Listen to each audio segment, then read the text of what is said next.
कहानी है एक सेठ जी की, जो बड़े ही कंजूस और लोभी थे। उनके पास धन दौलत की कोई कमी नहीं थी, मगर 1 रुपया भी खर्च करने को उनका दिल नहीं मानता था। जब भी कोई त्योहार आता, चाहे दीपावली हो या होली, वो अपनी पत्नी और बच्चों को ससुराल भेज देते। क्यों? ताकि खर्चा ससुर जी का हो और उनकी जेब से एक पैसा भी न निकले। बच्चे भी समझ गए थे। दीपावली नजदीक आती तो पूछते, पिताजी, नाना जी के घर जाना है? सेठ जी जवाब देते, हाँ बेटा, वही जाना है। पटाखे तो हम लाएंगे नहीं, खर्चा तो नाना जी का ही होगा।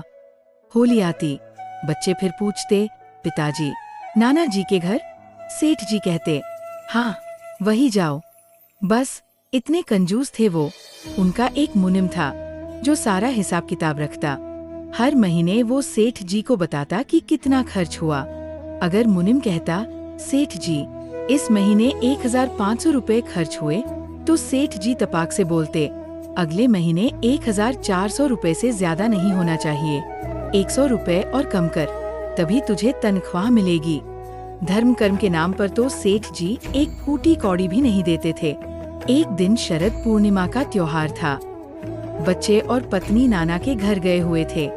मुनिम ने सेठ जी से कहा, सेठ जी, आज घर में सिर्फ हम दोनों हैं।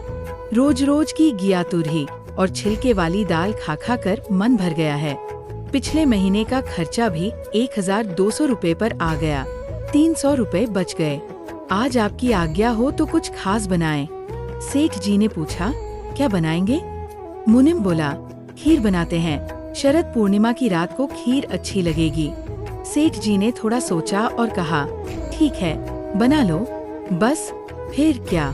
मुनिम ने बढ़िया चावल, शुद्ध दूध और केसर डालकर लाजवाब खीर बनाई।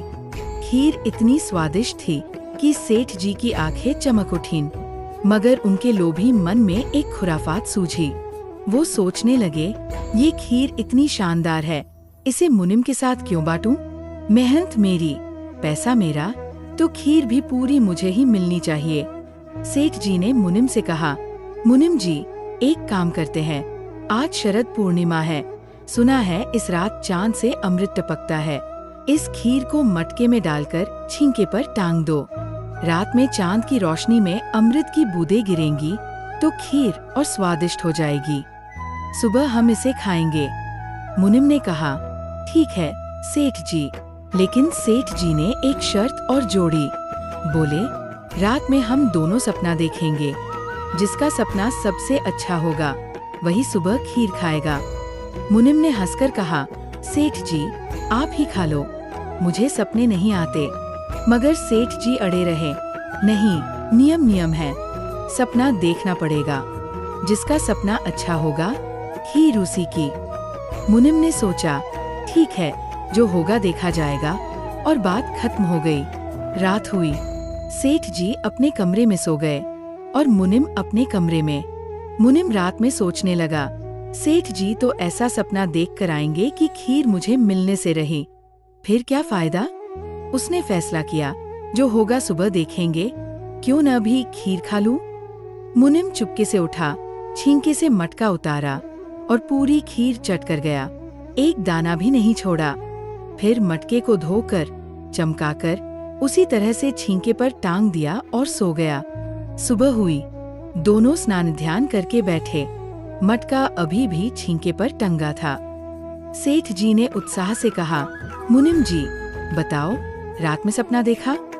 मुनिम ने उदास चेहरा बनाकर कहा, सेठ जी, मेरा सपना तो बहुत बुरा था। आप बताइए, आपने क्या देखा? सेठ जी बड़े गर्व से बोले, मुनिम, मेरा सपना तो कमाल का था। रात में स्वर्ग का राजा इंद्र मेरे पास आया। उसके साथ सारे देवता थे। इंद्र ने कहा, तेरे नियम और धन की रक्षा करने की कट्टरता से मैं बहुत प्रसन्न हूँ। फिर क्या, एक मखमली विमान आया, जिसे छूने से सुख का अनुभव हो रहा था। उसमें अप्सराएं चवर ढोल रही थीं, मृदंग बज रहे थे। मैं स्वर्ग पहुँचा। वहाँ पुष्पों से मेरा स्वागत हुआ। अप्सराएं नृत्य कर रही थी, सुंदर पवन बह रही थी। इंद्र ने मुझे अपनी गोद में बिठाया और एक दिन के लिए स्वर्ग का राजा बना दिया। मैं राजसी जीवन जी रहा था, तभी सुबह हो गई और नींद खुल गई। सेठ जी ने मुस्कुराते हुए कहा, बताओ, इससे अच्छा सपना हो सकता है? मुनिम ने कहा, महाराज, आपका सपना तो लाजवाब है, मेरा तो बहुत बुरा था। सेठ जी ने उत्सुकता से पूछा, बताओ, तुमने क्या देखा? मुनिम ने गंभीर चेहरा बनाकर कहा, सेठ जी, रात में मेरे सपने में यमराज आए, गदा लिए हुए, 2 काले कुरूप पार्षदों के साथ। मुझे देखकर गुस्से में गिड़गिड़ा रहे थे। यमराज ने कहा, उठो। मैं उठकर बैठ गया। फिर बोले, कमरे से बाहर आ। मैं बाहर आ गया। फिर बोले, छींके से मटका उतार। मैंने मना किया कि इसमें खीर है, इसमें रात में अमृत गिरना है, लेकिन उनके पार्षदों ने मुझे पकड़ लिया और कहा, उतार, नहीं तो नर्क में ढकेल देंगे। मैंने मटका उतारा। यमराज ने गदा दिखाकर कहा, खा। मैंने मना किया कि सुबह सेठ जी का सपना सुनेंगे, तब खाएंगे, लेकिन यमराज ने 2 गदा मारी और बोले, खा, नहीं तो जान ले लूंगा। मैंने पूरी खीर खा ली। फिर बोले, बची हुई चाट जा। मैंने चाट लिया। फिर बोले, मटके को धो दे। मैंने मटका धोया, मांजा और वापस छींके पर टांग दिया। फिर यमराज ने कहा, जा, सो जा और सुबह तक उठना नहीं। मैं सो गया। सेठ जी चौंक गए। बोले, सच में ऐसा हुआ? मुनिम ने गंभीरता से कहा, हाँ सेठ जी, यही हुआ। सेठ जी ने जल्दी से कहा, छींके से मटका उतारो। मटका उतारा गया और देखा तो वो बिल्कुल साफ चमक रहा था, एक दाना खीर। सेठ जी गुस्से में बोले, तुमने मुझे क्यों नहीं उठाया? मुनिम ने मासूमियत से कहा, सेठ जी, आप तो स्वर्ग में इंद्र की गोद में बैठे राज भोग रहे थे, मैं आपको कैसे उठाता? दोस्तों, ये कहानी हमें लोभ की बुराई का पाठ पढ़ाती है।